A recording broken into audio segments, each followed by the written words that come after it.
बोली बोली छठी मैया की।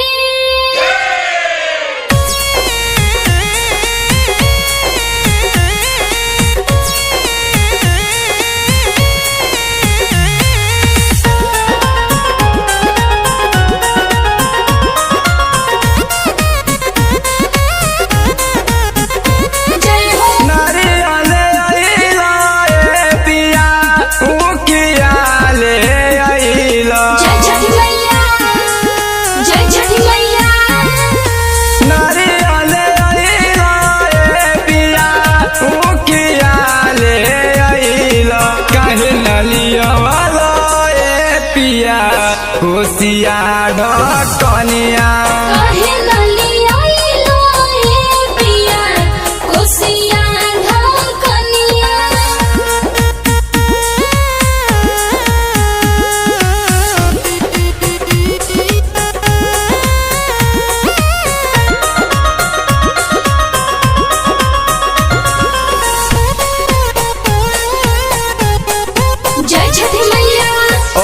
के बेरा भइल करी तैयारी जल्दी से राजा जी जाई बाजारी।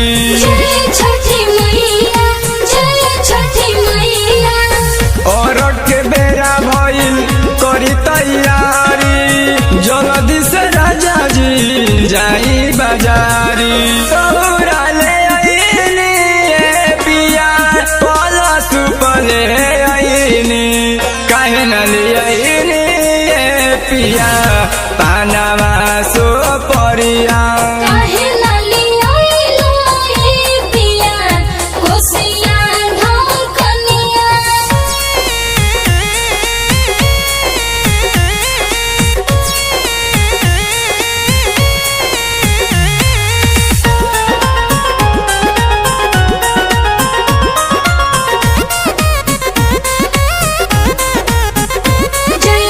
छठी माई के महिमा से मिलल अनधन हो उनके कृपा से मिलल पुत्र रतन हो।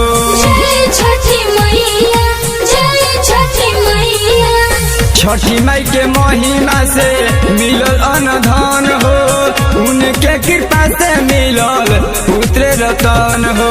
तमुआ तो नहीं पिया दौरा सजैली काहे न सजवनी पिया छठी माई के घटिया।